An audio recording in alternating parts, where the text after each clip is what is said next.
One of the scariest things that I've realised as a parent is that my daughters will believe the things that they tell themselves, and most of the time they didn't even come up with those beliefs themselves. It's often things that they've heard from their peers, and actually they aren't unique thoughts that children are coming up with around women playing sport, for instance. And that might seem like I've just jumped to that, but I remember Izzy telling me a few years ago now that she can't play football because she's a girl, and she went to the after school football club. She was the only girl there, and therefore it kind of then, why am I here hearing other boys saying about girls shouldn't play football? Where are those thoughts coming from? Again, they're not unique thoughts, they're thoughts that are being heard from adults, from other from other adults, carers, parents. And it's really sad in that instance as well, with women playing sport, girls playing sport. But the saddest thing is that when children hear that, they repeat it, as Izzy did, and it becomes their own truth. Not the truth, but their own truth, because they start to then believe that that is the reality, that girls can't play sport. And I spoke to many female athletes over the years with a vested interest, having two daughters, but speaking to them on the previous version of the podcast and talking about their experiences as a female athlete. And I remember Sophie Luff telling me that she was often the only girl in the cricket team, and parents would often say, well, she's only in the team because she's a girl. So you got the other side of it, where almost that sort of preferential treatment, because we need to pick the girl because she's going training and she doesn't actually deserve and warrant a place in that team, which is, far from the truth, with Sophie playing for Somerset and having a very successful, incredibly successful cricket career. And so the sad thing, as I said, is those beliefs become children's truths, and they don't know any different because that's all they've heard growing up. And if I think of something that I'm currently telling myself, so one of the questions here is, what story am I currently telling myself that might not actually be true? And in the past, I think imposter syndrome certainly was one for me. Doing a business course with people that I perceived as being way ahead of me in the business game. Some of them were, but some of them were in my position. Some of them might have been striving to get where I was at that time. But in my head, I was thinking, I don't belong here. I'm in London on this business course, and all these high flyers in the room. I felt a bit like a fraud. And I think success breeds success, and those crumbs that you get along the way of starting what was Key Stage Coaching at the time, starting to employ people, launching different projects, the Inspire Playgrounds project, the growth of the business to what we are now. You start to believe in yourself a little bit more, and it's usually your own preconceptions that are getting in your own way. And now with my other business, I've got the confidence that I gained along the way that's helping me and helping shape the new one. Also, I think of my sporting experience, and I've talked about this before. I was made a captain, and I just didn't feel like I was a captain. But once I was made that captain, again, the success that I experienced and how natural it became to me helped me grow, and made me feel like I belonged in that world. And it was something that was certainly a limiting belief of mine, not believing in myself fully. I do now. I believe that I've got a lot more to offer and to achieve in my life and do and experience. But that's only come in the last few years. And do I wish I had that at a younger age? Yeah, maybe. But it's definitely shaped the person that I am now. And if I think of the girls, I often hear them say things like, "Oh, I'm tired." And Izzy's almost a teenager. She's tired. She's lying in bed at 10 a.m. on a bloody phone that I'm trying to get off of her. and she's not tired. She's just told herself that she's tired. And so it annoys me, and I always challenge them on those things.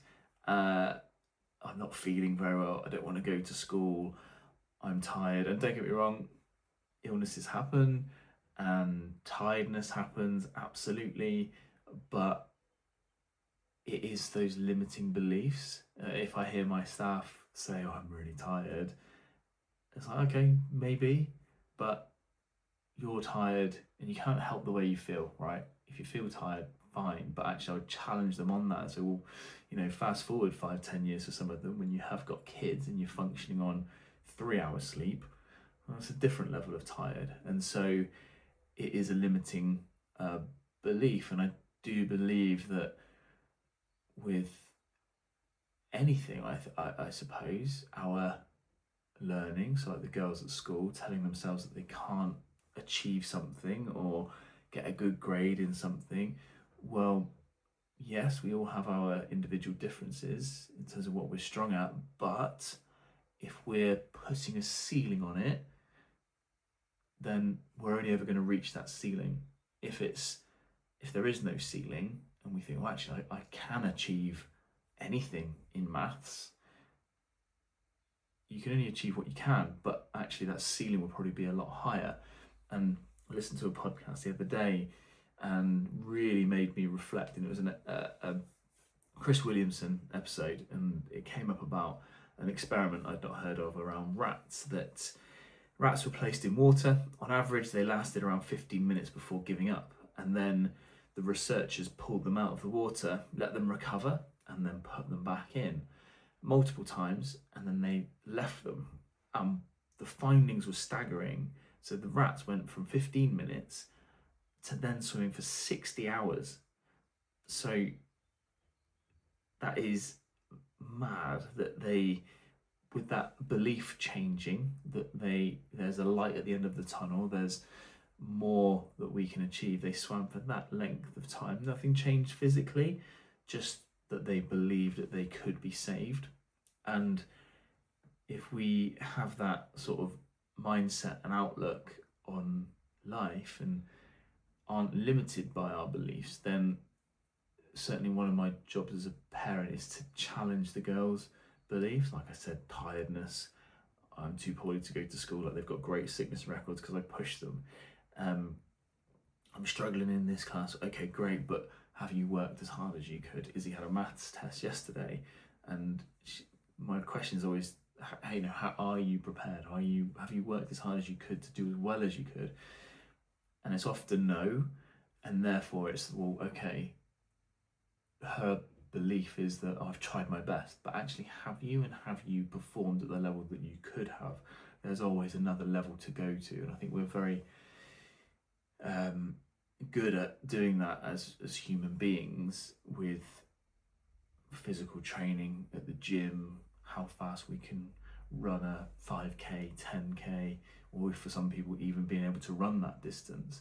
It is achievable, and pushing ourselves to those limits. The one time I feel like I've only ever hit the wall was London Marathon. I hit 21 miles, I had sinusitis, and I just couldn't pick my legs up anymore. And in that circumstance, I probably thought, well, actually, I probably have done as much as I could. But for the most part, unless we fully hit that wall, our beliefs can be stretched, and we can achieve a lot more in our lives than we think we can. And like I said, that's my challenge to the girls.